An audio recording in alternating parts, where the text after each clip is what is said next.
এখানে রয়েছেন, আমি ওনার সঙ্গে একটু কথা বলি, তারপর আমি আসছি নিখিল আপনার কাছে। বিমলদা, প্রতিবার প্রচুরই এই কম বেশি একই রকম ছবি দেখতে দেখতে অভ্যস্ত আমরা। যাদবপুরের এবারে যেভাবে ইফতার হয়েছে, আচ্ছা বড় বড় ইফতার পার্টি মার খেয়ে যাবে, এত বিশাল অ্যারেঞ্জমেন্ট, একসঙ্গে সবাই নামাজ পাঠ করছে, বড় বড় মাদ্রাসাতে পর্যন্ত এরকম ছবি দেখতে পাওয়া যায় না।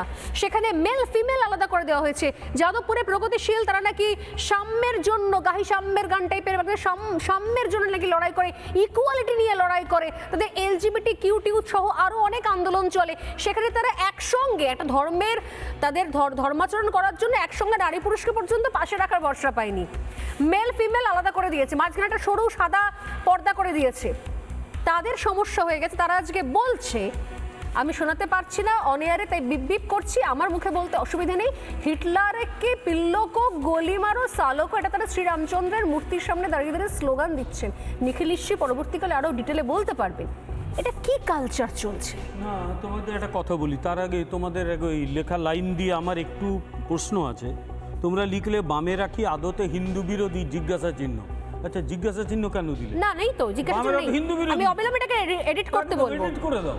আদতে কি হিন্দু বিরোধী, এখানে প্রশ্ন নেই। এখানে আদতে হিন্দু বিরোধী এ নিয়ে প্রশ্ন তোলার কি আছে? জিজ্ঞাসা চিহ্নটা সরিয়ে দিন। বামেরা আদতে হিন্দু বিরোধী, শুধু হিন্দু বিরোধী নয়, যা কিছু হিন্দুত্বের সঙ্গে সম্পর্কিত বামেরা তার বিরোধী।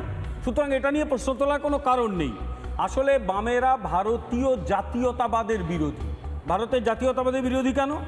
তার কারণ এরা মানেই না যে ভারত একটি জাতি। এদের যে গুরু ঠাকুর স্ট্যালিন, তিনি ভারতকে জাতি বলে মানতেন না। তো তিনি মনে করতেন ভারতবর্ষ হচ্ছে 16টা খণ্ড খণ্ড জাতি সত্তা নিয়ে গঠিত একটি সত্তা মাত্র, এটাকে জাতি কিছুতেই বলা যায় না। স্ট্যালিনের একাধিক লেখা আছে, তিনি ভারতকে জাতি মানতেন না। তা স্ট্যালিনের সন্তানরা সেটা মানবে না তো কী করবে? তারা তো বাবার কথা মানবেই।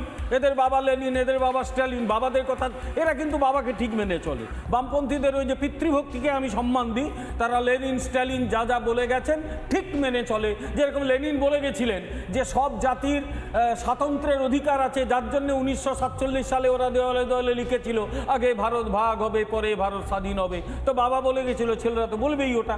তাই ওদের লেনিন বাবা, স্ট্যালিন বাবা এটা বলে গেছে, তো মানতেই হবে।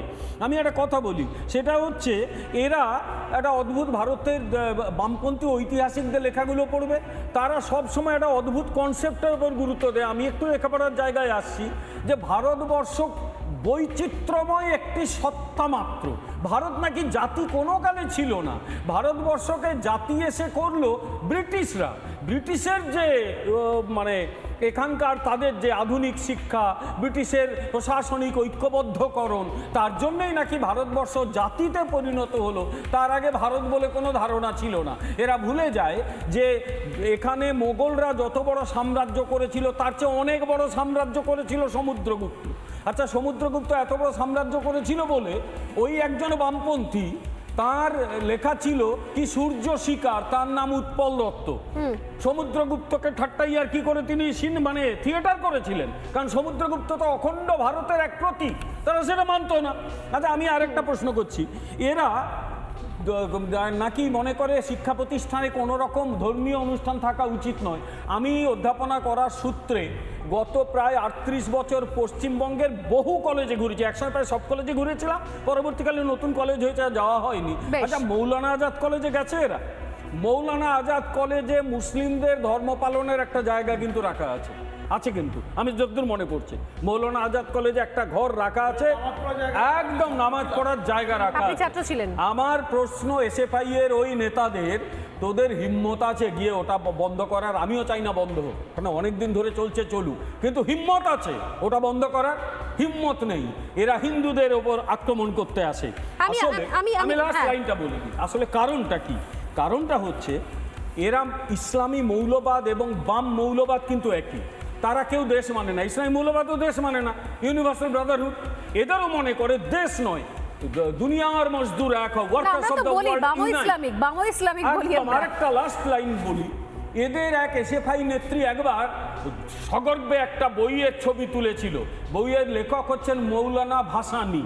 যে মৌলানা ভাসানী তীব্র ভারত বিরোধী, উনি ফারাক্কা বাঁধ ভেঙে দেওয়ার জন্য 70-এর দশকে পদযাত্রা করেছিলেন। তার এক বই নিয়ে, লেখা বই, তিনি ছবি তুলছেন। তিনি আবার নির্বাচনে দাঁড়িয়েছিলেন আমার দমদমের পাশেই একটি কেন্দ্রে।